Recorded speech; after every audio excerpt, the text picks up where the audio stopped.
gals and guys who showed up and they're doing their thing. But part of that supportive, you can definitely get a good, you know what, I'm showing up every week. This lady's showing up every week, and we're really doing it. Like, we're really practicing. We're all getting better. I can hear this person but beyond that, for me, especially with this project, starting from scratch in a way, redoing the whole process, learning how to do this, it was fun, and it was a challenge to be like, all right, I am going to set all this shit up in 4.5 seconds. I am going to throw this song down. It is going to be flawless. I'm going to go into the second one. I'm going to rip it all down. I'm going to get off the stage. And then I'm going to do it every week, and just to prove to myself. It's kind of like the Dragon Ball practice, if Dragon Ball Z. Uh-huh. Where, like, or even in the first one, when they're training with... Love it. And they're just, Master Yoshi? like, you just do it every week. Yeah, and you just carry those buckets of water, the milk or whatever, and over and over and over and over again. And as the songs got better and more complicated, I got to hear them kind of live, and a couple of times we recorded, or they had a video camera set up, and I got to see what the recording looks like live, which is, what was like, I need to get a drummer. This is boring to look at, so some of those reflections came from going to open mic. So with open mic, if you're just going to open mic, don't just go to open mic. You should have a purpose. I love busking. I can't do that in I know. context. I would need a lot of batteries. No. Maybe someday that's like a goal. You say you play guitar, you play all sorts of instruments. I don't mean just. Yeah. You know what I mean? For the sake of performance. I don't like to perform. I don't really get off. Like, it's not my thing. Yeah. You just like making the pieces. I do think that musicians have to perform their music, which is why I perform. I want to share my music with people. But it's not forcing yourself to do it. My favorite thing to do. I don't really look at myself in the morning and say, "You're a people person." Like, I'm just not that guy, and that's okay. I'm not trying to be negative. Some people love to perform, and that's what they want to do. They don't even give a shit what they're performing sometimes. But I'm not that person. I want to, I want to share what I've been working on. That's why I'm doing this. Yeah. Also. Well, personally, like, I love busking, but I like not so much performing for people. I like performing. I love playing my songs, and it's really freeing. Yeah. To know that, like, that I love this, and I'm gonna do it. Like, pass me by. It really doesn't matter. Right. That is cool. And the people that do want to listen, they listen, and, like, I don't know. It's just, I just love finding a groove, and getting into the zone. And a good way to do it for me that I found is doing it in front of people, like, just right there. Yeah. Well, I can totally get down with that. Like, I hear you. There is definitely something about just the expression part of it where you're just like, nah, this is my shit, and I'm gonna make my shit. This is who you are. It doesn't matter. Like, you have to be comfortable in your own shoes. I have certain songs in my set, or in the complete volume or whatever, of these samples that I've kind of worked out where I don't know if I'll ever play them in front of anybody, but just because they're kind of like that, they're just very, they're more for me than they are for the audience, like they're just kind of fun to listen to, and to experience playing, Mm-hmm. So I can get... You could do that too, though. Like, again, with the internet, like, you don't have to perform, man. You just keep getting better at making songs. And, No, it's just a tool. It's all just a tool. Like, everything that... Just part of the training you're talking about. Well, not even... Beyond that, even. Once you do the training, like, what's the point? Why did you train? Unless it was just the purpose, then that's okay, too. But part of this is, you want to keep moving. You want to keep climbing the mountain. You know what I mean? Like, what's the next step? Like... That's true. So one part of it is you perform. You get out and you bring, 40 minutes to an hour, I think and then important. After you do that for a while, maybe you do 2 to 4 hour sets. That's and hard. You take, well, but that's the next step, right? I did a 2-hour set once, and that's pretty much, like, it's not even fun to do it past that, so why would I do it, I like 30-minute sets. 30-minute sets, 1 hour even. Yeah. But I'm good beyond that. We're shooting right now for about an hour with our music. Sweet. You let me know if you need an opener or something. Yeah. We're actually, we have a show scheduled. It's not until July or something like that, but at the Stoneway Cafe in Fremont. So we have that show. But I think we have some. So we're trying to like. I've been reaching out to venues and stuff lately with these new recordings we have on SoundCloud right now. Cool. What's it called? Throwing them Djime, out there. right? Djime. Djime. Yeah. Djime. Stands for DJ in time. No. It doesn't stand for anything. It's actually a truncation of a previous name, but. Yeah. Yeah, I don't even know where it all came from. It just that's just what's been called for a long time. Happened. Yeah, and I'm like, well, good, because now I don't got to think about that anymore. I hate naming stuff. But so, what's your favorite instrument to play? Lately, the bass, because I picked up this bass at a pawn shop. What type of bass? Like it's electric? Just a Fender. Yeah, it's just a Fender. Yeah, it's just a Fender jazz bass or whatever. But I honestly I kind of want to join a band and be the bass player. It's so cool. I love the bass. It's such a fun instrument. Yeah, man, it really is. It's unnecessary heavily. Like it's just super heavy. It's like why is the neck so long? I don't care. I just want to play it. The one I have, I got it from this gentleman that sold it to me for $100, including the case. Yeah. Dude, nice. Crazy deal. You know what I mean? And that's the kind of deal I got at the pawn shop. I was like, it was his first bass. It was his first bass. He's a serious bass player. He wanted somebody that was actually like gonna play it or respect it. Yeah. You know what I mean? Nice. That's how he did that. Yeah, that's cool. So I got it for a super wicked good deal. That's cool. I sold a drum set like that one time. Yeah. Yeah, it was just this shit. Well, not shit, because I took care of it, but it was just like this, like just a beater kit. But I sold it, and then I ended up. It was like, I don't know, it was like $200 or $400 or something like that. I don't remember. It was a long time ago. But I kept finding it at like different buddies' houses and like different situations. Really? Yeah, like it just kept popping up around this scene of people, awesome. And I was just like, "Yo, it's the drum set." No, I'm glad because I saw how much mileage it got afterwards. Sweet. It didn't just like sit in somebody's garage. That's awesome. It was cool. It was the only time I've ever like sold or let go of an instrument and like I felt I let it free. This drum set was a bird. If I had found it, it would be in here. Yeah. I don't know. That would have been quite the journey to get from everything. Can't you tell? Yeah. I do use them though. I'll take them out. Except I feel bad that I don't use my classical guitar much no more. But my nails are broken from playing the steel string. You know? Yeah. I traveled here with an electric and acoustic, and just my drum machine. I have an Electron machine drum is what it's called. Yeah, you mean like an electric machine? I mean drum. Yeah, that's it's called an Electron machine drum. Is the whole spiel. That's fun. SPS one. I would be playing that all the time. It's cool. It's a step sequencer, so it's like you gotta like to look at tiny screens and adjust buttons. Oh, right. So it's kind of like I don't know. It is what it is. I find it indispensable at this point, but I could see why it's all like that stuff. Like the technology stuff, kind of is intimidating to me. Like my eyesight's not even great. And it's no, it's good. I understand. Like sometimes like using a computer and making music are just two completely opposite universes for a lot of people.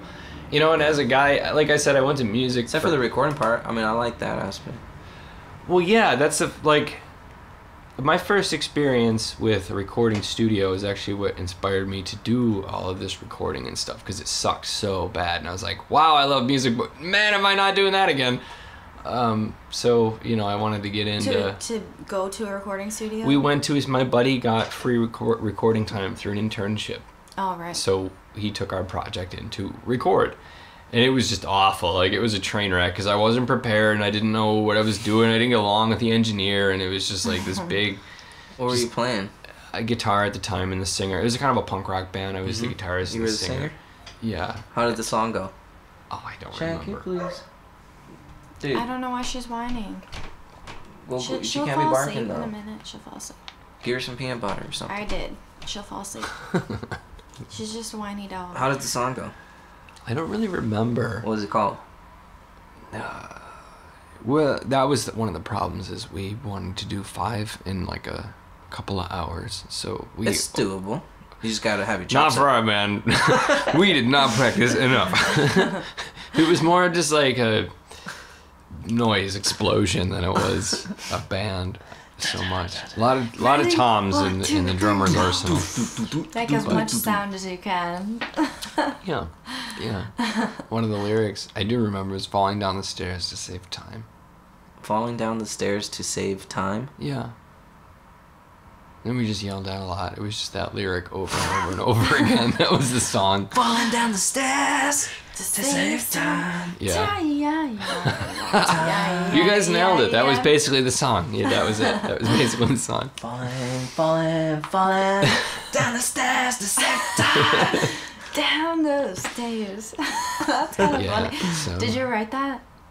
That lyric? Yeah, that was that. I actually that. What does it mean? That's funny. Like, so you don't have to walk down the stairs. That was the end. That was the end of the thought. It was just that was it. I just mashed my fingers on the strings of the guitar, and the drummer was loud, and that was all song. We had a keyboard player, but he didn't actually know how to play anything, so he would just really, literally mash the keys on random sounds on the keyboard. That was the band. The band is called Helicopter Graveyard. Helicopter Graveyard. Oh, that's a cool name, though. That was my first band experience. Yeah, that's a cool name. But having the terrible recording experience, I took my family computer, like your Dell that your family has when you're growing up, and I stole it and I put it all in the basement, and I got a whole bunch of egg cartons from Burger King over a series of weeks and put them all over the place for soundproofing, and got that drum set that I was just telling you about, and a whole bunch of other instruments. Started making tunes. Yeah, and that's I was using Audacity, that recording program. I have a friend that uses an 8-track. Yeah. With a little microphone attached to it, and dude, some of those recordings are sweet. Well, and it's more, you don't have to multi-track everything, necessarily. You can. But I'm just saying. Sometimes, the you just set up a microphone and just start. That's how, you don't just start making samples. No, I don't think anybody is that adept at recording with a computer that they're just like, I can just make a sample, blah. If you get a field recorder. I have friends that do that. I have one friend that does it well. Depends on what sounds you want. Because I've taken field recorder outside and just record random things. For the purpose that you're talking about, you make those things and you could sell them. You can make a collection of them and then sell them as a sample kit. So all that stuff, that the old music industry, if you want to get paid for that kind of stuff, but I don't want to get paid for that kind of work personally. I'd rather figure out a way to get to people and then do I want to do concert windows, but with microphones and everything, set up a good sound setup, and even have all you guys just even do open mics. Yeah. Kind of speak our version of open mic, but just But you would not an open mic. You record it, right? Well, yeah, you could record it. And you could film it, and Concert Window? It's a website where you can you play a concert, and then people anywhere with internet can watch you. Yeah. But imagine that with good sound. And then they can watch a concert, and then they'll donate money. Yeah. They really do. Yeah, I would be interested to check that out. I mean, I've never heard of that. I would rather that be my job. Well, yeah, but I like performing. That's another, it's just, there's so many different ways to do it, but it's important just to do something, to be out there in certain ways. Be a musician? Yeah. Yeah, even, I know that it's, when you look at what I'm doing, I know I have samples, and I know I have this thing, this electronic thing, but I have to, you have to remember what happens next in a song. You have to know what sample happens next. Yeah. Times 8. As you're moving down times, however many songs. Yeah. And so if you only do it once every 2 weeks, you get kind of rusty, you forget things, and so you have to play it it's a song. That's another reason why I need to get down to busking. It's not as static as it might sound. Sampling is a very fluid thing. None of the songs, you hear it one time, it's going to be different the next time. I do live effects and things like that too, so the way I articulate between parts is different every time, just by the way I do it. You have to be exactly on the beat too, and that's yeah, well, and that's where the computer kind of takes over a little bit. It does. It does. Loops do happen on time and things like that, but that's kind of part of the process, Yeah, but it's fun. It's definitely. It's different. Yeah.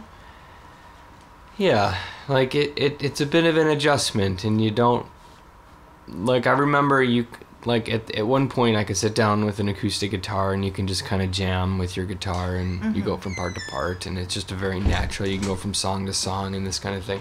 Yeah. But when I stopped focusing on that kind of stuff, so I can't really sit down and do that with the guitar so much anymore, as now when I'm doing it, it feels more like I'm just like doing riffs, you know, and I'm thinking of things more spontaneously. So I guess it's just the way I think about music is a little bit different now. Yeah. Than previous. I don't know. It's good for like to change though musically. Yeah. Pick a different thing to play. It was really interesting to reinvent everything. The way you approach it. Yeah. Mhm. I want to try getting into Indian music, or not. With like tabla music? Huh? With like the tablas and stuff? Or no, like... that too. Like their rhythmic patterns are different, and their intonation system is different, and I want to just kind of explore it a little bit. I don't know anything Eastern about music it. is pretty cool too. Huh? The sitar. The sitar would be cool to play. Yeah. There's islands.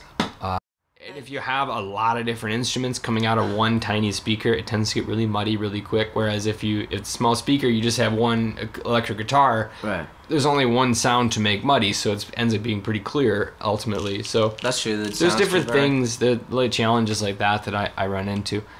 That was one of the things I noticed at the open mic, because they don't have a subwoofer. So if I make with my drum machine, which is very capable of making sub bass, it's not gonna play. You don't hear it, you know. So, but when I'm doing EQing at home, I hear it in these headphones, I hear it in my monitors, and then I EQ it for that to happen. But then you show up at the venue, and suddenly your song is like, "Where's all the low end? What? Ah, man, I gotta." So on that note, like on that topic, do you think that there's a real future for vinyl coming back, or it's sticking around? I don't know. Maybe I actually. Maybe just for people who like to collect music. I think that's less about a live experience and more about a home experience. You know, like certain people, like I can appreciate it because I do have records and I ship them to myself from across the country, but that's because I love music and I love the experience of playing records. Yeah. But does that mean that people who have never had that experience or exposure to that experience are just going to be like, I should get some records? I'm not sure. Well, here was how I was trying to link it to that topic. It's that a lot of contemporary music, including hip hop or pop music, they do use those frequencies. That I actually have a buddy who just released vinyl, just because he wanted it in his repertoire of music. Like I wanted. Yeah. Does it sound good? Well, sure. Yeah. What kind of what instrumentation? He's I don't know. His name is Danny. He does rock music or whatever, like a rock alternative kind of music. Yeah. So sure, you can make it. I mean, anything you put on vinyl, I feel like should be represented pretty well, as long as your file quality was good while you're recording to begin with. I don't know. We're working on a vinyl. Yeah, I feel like you gotta, and so this is why we're thinking about it. But I feel like I really gotta record it right, so that it sounds good on vinyl, and. Well, you should. Right. I mean, there's probably some research or something out there. The old records, man. That's my research. Oh, sure. That's why I listen back to them, and like, those recordings don't even exist on the internet because they've already been processed. They don't sound like that on the internet. Well, and then the way your speakers are important too. The amp and those kinds of things are important. But even like, my buddy Vasily, I was telling you about earlier, he also collected records or record players. So what's his name? Vasily was his name. Vasily? Is he Vasily Toms. Tall Greek guy? No, he's definitely Russian. No. He was a Russian guy. He was awesome. Oh, right. He probably still lives in Buffalo. I haven't talked to him in a couple of years. But he collected just vintage, like, Sansuis and stuff, and he just had them stacked up to the ceiling in this big group home kind of style living that we were all living in. This, like, 6 of us. We're just in this one house. And... so that's, but there's audiophile stuff. So like we would just play like Autechre records and Venetian snare records that I have at home, and just like to really experience getting blasted in the face with a bunch of music that's really loud and obnoxious or something like that. I don't know. There's something about experiencing music that way that it's hard to replicate in a venue or something. you know, because it's not that personal. When you're in a venue, it is loud, but there's all these people around, so you can't just kind of, sometimes, for me anyway, it's hard to just really relax and kind of detach myself from all the idiots around me and actually just really absorb the music, you know.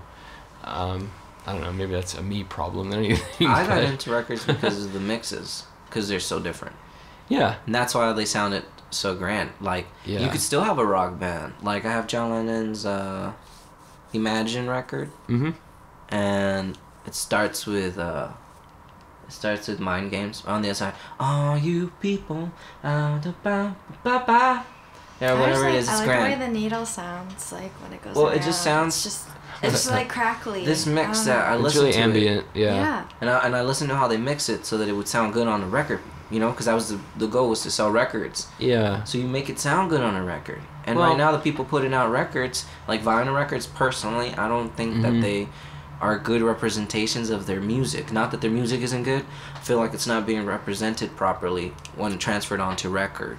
Well, records, I think... Because I bought a few new ones, and I was just like, nah, dude, you gotta mix it different.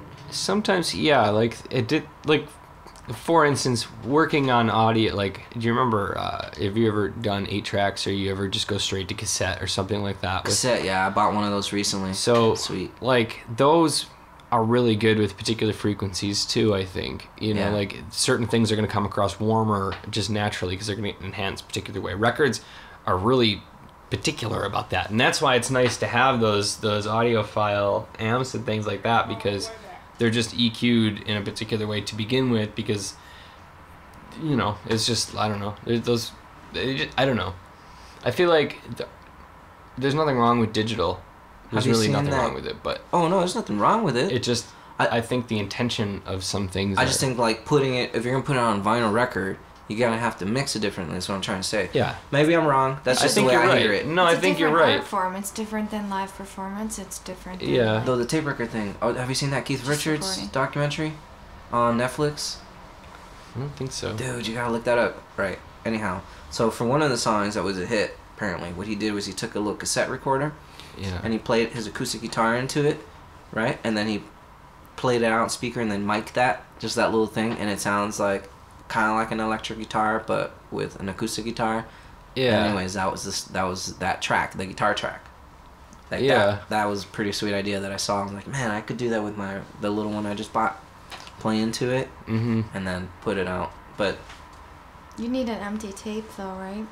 I have 2. I bought them at a thrift shop. Like, you know, people that just give away their old cassette tapes that they didn't use. Yeah. Send them here. Yeah. Yeah. Sponsored by cassette tapes. Any old cassette tapes you got in your basement. Hell yeah. We were thinking about that earlier. I was like, man, I wish we could get sponsored. We don't even need a ton of money, man. Just send us some, like, we were thinking about Whole Foods. I'm like, just give us $100 gift card. Just send me some carrots, a bag of potatoes. There's some nice well, actually, I don't know about around here, but in my neighborhood, there's a bunch of farmers markets and stuff like that. Yeah, I gotta start going there, cause Seattle's cool for grocery stores. Yeah. You know, like, it was funny when we first moved here. That's one of the first things we kind of realized is it didn't matter which direction we went in, we were gonna run into some kind of grocery store, and some of them really interesting. Like, how long have you been here? A year and a half now. Cool. Yeah. So you like it? Yeah, it was. Some parts of it are challenging. There's a Seattle freeze. I don't know if you guys have experienced that yet. Not at all, dude. I think I've read about it. I've read about it, but certain neighborhoods are just like, they're kind of icy towards you. Like, they'll be super friendly when you first meet them, and then, like, maybe after a time or two, you kind of, like, that friendliness is just, like, gone. And it's okay. But it's just kind of startling. Like, you just don't quite expect the drop off, I guess, of just, like, complete cordialness to, like, almost don't even acknowledge you're there. I don't know. It's kind of weird. But maybe that's not everywhere, though. That's totally not everywhere. I think I'm like that. Like, myself. Maybe. I'm nice to people, but just because, like, I'll hang out with somebody and then, like, I just got things to do. I'm constantly meeting new people. You know what I mean? Like, if I actually made friends with everyone. Job, like, you go in, you have to be, like, really... That's what I mean, like, in that kind of thing, like office people. I think maybe it's an office people thing, though. So I don't. Maybe I'm not like that. I don't know. Maybe I'm just ripping on office people. And we should be helping them. I don't like working in an office. That's totally not my thing. Yeah. But for reals, I don't know. That's okay. I don't mind the computer part. It's just like the office part. It's the office. Yeah. I don't even know. Like that word is weird. Before we got here, though, people were saying like, "Oh, it rains all the time. It's so depressing." No, I'm like, no, the weather in Seattle is I like fine. it. I don't know why people complain about it. Personally, I think probably too. Like some people probably don't handle it as good. Yeah, but coming from a place like Buffalo, if you exactly. You know, we have It's 4 feet really of snow there, isn't it? Well, it's like snowy for a bunch of the months of the year, and then it Yeah. rains a lot too. It's really humid 'cause it's downhill from all Yeah, that's why downwind from the lakes, it's and like, oh, it's like, you know what? Like it's the same. Forget that. almost. Yeah. Forget that. I don't want to do that. Yeah. Records, tapes. What else we gotta go over? The new music industry. We're doing it right. Yeah. Where do you play usually? Anywhere right now. Well, I had been going to Tuesday Night Music Club at Columbia City Theater. Yeah, in Columbia City. Yeah, that place is cool. And that's nice. You know, I don't know that they're doing it anymore, but they had this thing where they were giving away studio time. Like you'd show up and play your set, and you get your number in a hat or your name in a hat, and then at the end of the month they draw all the names and record a video. And then the person that wins, you get your whatever, and it was cool, but I don't know if they're doing that anymore. I think it was. They're really broad in what they do. Like they're putting on shows. They got the open mics. They got like plays. People on tour. They got coming through. They got different things going on. Well, they got that theater in the back. It's a bar, which is nice. It's a nice big theater, and it sounds pretty good in there. They got a recording studio. They got like yeah, we got to see it. It was really cool. It's cool. It's a lot of art stuff. Yeah. Just like it is hard to keep up with everything. Like it's one of the few venues in that neighborhood that it's got a PA, and they're ready to host shows. The Royal Room's another one over there. They offered us the opportunity to do the podcast there in that studio. Yeah. I turned it down. Yeah, I wouldn't want to be like just chilling in that studio. It was a nice nothing studio. wrong with the studio. I'm not trying to rip on it. Dude, it was cool. It was more of a situation where like, if I record something in somebody else's studio, pretty sure that means they own it. Not necessarily. Though I was recording. Not necessarily. It's kind of like sponsored by. Maybe that would have been my first sponsor. There's your sponsor right there. I turned it down. I don't know. They're.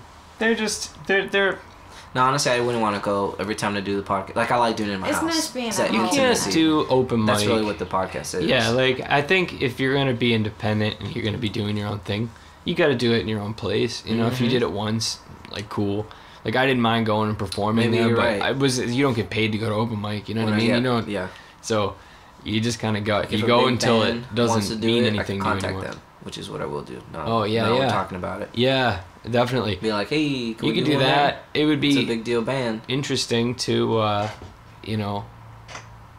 I don't know. Yeah, that would be cool, I think. Yeah, there's lots of stuff to do out there, man. Like, musicians, for a while, I feel like we're complaining about, no one's selling records. Like, I've heard that plenty of times. People complain about, like... I don't know. The music's... You gotta have interesting music to sell records. And... Yeah. Oh, this new record, man? It's called Searching for Johnny, the Warrior. Yeah? Anyhow, I'm only gonna put it out vinyl. Like, I don't want nothing digital. Only vinyl, huh? Mm-hmm. I just... Doesn't mean I'm gonna sell any. I'm not saying I'm gonna sell any. Might sell one to my mom. Just gonna get a limited press.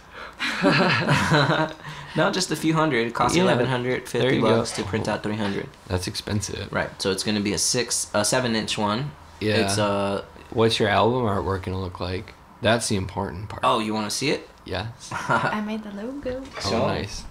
Show them the one where it says "Searching for Johnny."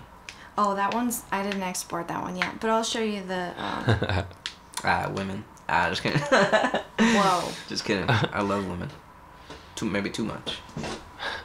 It's gonna say "Searching for Johnny the Warrior," but with the logo. Word. Nice. Cool. Are you gonna get like a special like? I mean, I don't know. Album? That's gonna go in the front. That might go in the inside. What color is the vinyl gonna be? Huh? What color is the vinyl gonna be? Just black. Oh, okay. You're not gonna get like one of those No, special. they have colored ones. No. Yeah. This is, No way. There's so many cool looking records out there, and and it's so expensive, I man. know that's true. Yeah. It's way that would be twice as much. Yeah, probably. $11.50 already. It would Is look like. cool. I'm hoping to do like a Kickstarter and just raise like half of that, just realistically to see it go through. Yeah. And then the other half. Why between vinyl? us three. Like, what about that? I love the mixes. I'm telling you, man. Like, look behind you. Those are my records. Oh, word. I love it. Like, I love those mixes, the way they sound, the way that they're panned, the way, like, there's actual space. Contemporary mixes are centered, not balanced. I like balance. Yeah. You know what I mean? So, anyhow, a good mix. But you can't hear those mixes. Like, even you take, like, I was listening to... That's Life. You know what I'm talking about? Yeah. But all the people say, I've been a pump and a poet, a ba-da-da-bum, a pawn and a king. You know what I'm talking about? Yeah. Anyhow, so they have this one version on YouTube, right? And you can hear the different dates of, like, when they released it, just based off, like, what you're hearing. Like, one's everything's to the center, and everything's more compressed. And then the other one, it's like, his voice is, like, over here, bass over here, you know? There's an actual balance to the mix, and those mixes are so beautiful, and they're like almost non-existent now. So for you, part of it is the literal presentation of the music. I like music, yeah, and that's great. I wouldn't say that there's anything wrong with that at all. I think that's totally, that's a valid way to look at music. I mean, what other reason, and since I record, like, to me, like, recording is an art form. Like, I'm a recording artist. I'm not an engineer. An engineer makes their own gear. In other words, not only is it a song, but it's an atmosphere and it's an experience. Yeah, exactly. Yeah, sure. Like, I do want a good recording. I hear that. I think the song and a good representation, and I want to record it all, like, so it's gonna be the way I do it. My little secret is when I record is I use a mono mic, and then I mix around the mono mic. So I don't have a stereo room mic. And that mono mic isn't my, like, room mic. It's more of actual, like, a mono take. Like, we're playing, and it's her and me and, some other young lady that we know is playing with us. And the mic, there's a mono mic. I put it in a way so that it, like, you could listen to the mono and enjoy it. You know what I mean? And then I mix around that. Sure. But, yeah, I guess to me, recording is just an art. And so. Well, yeah. I mean, I like it in on a that practical vinyl. sense. You do, you want the microphone facing the right way, but maybe you don't, because maybe you want to hear the noise off the wall. I was putting the snare. I was recording the snare the other day, dude. and the way I think it would sound good on vinyl. So, like, I had the snare here, right? I'm playing here, and there's a wall over here, and then I had the mic just placed right there, and then I'm playing the snare. Yeah. And I heard it back. I was like, this would sound good on vinyl. Back. I just gotta. Yeah.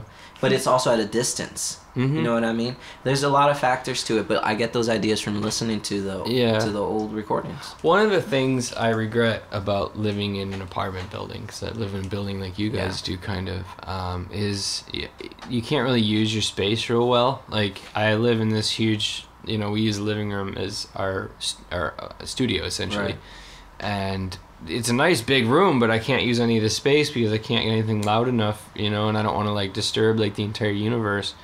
So, I just don't want to be that loud. Right, yeah. So I wish, that's my one thing is... That's what I loved about Nashville was that duplex. We could be loud still. And it was, like I was telling you, right, 4 in the morning, playing upright, playing bass and playing snare. Like, that was pretty sweet. Yeah, like, I need to find some kind of space. That's an interesting... part about Seattle. You know what you're talking about? What's the next move? We make an MCS lodge. Yeah, like, for me, that is the next move. Like, if we could get this to a situation where we had, like, that duplex was a sweet situation because we could record bands and stuff.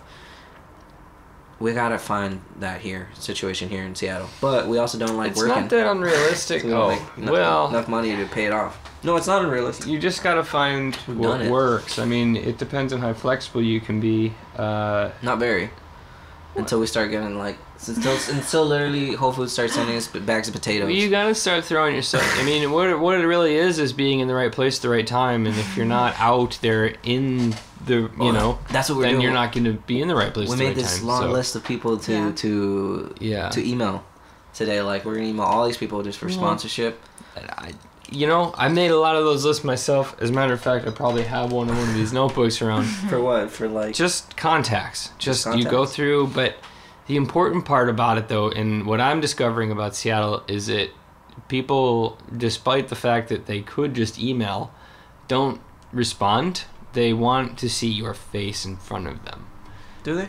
Yeah, wow. It's a thing. Oh, I'm talking about contacting like companies. Like we're gonna who we're saying I'm gonna send an email to Marlboro cigarettes, to Whole Foods, whoever's willing to send me anything. Give it a shot. Like maybe a grocery store, maybe. Sometimes the groceries and a pack of cigarettes is all I need. You're also talking to a guy. My music is occasionally kind of abrasive, so maybe I have to be a little more choosy about who I'm reaching out to, because I don't think I'm Marlboro. Maybe Marlboro. Maybe I should send an email to Marlboro. Do you smoke? Marlboro, listen to Do you smoke cigarettes? No, but yeah. I quit. I used to smoke. I guess if you got sponsored, you did. I smoked Pall Mall Reds. The hundreds. But yeah. You guys wanna? Let's do the music part. You wanna hear some music? Yeah. What are you guys in the mood for? Do you wanna hear that song we listened to at the beginning? Yeah. All right, let's do that, and after. So that one's called Maybe, and then after that I'll do one called Balanced.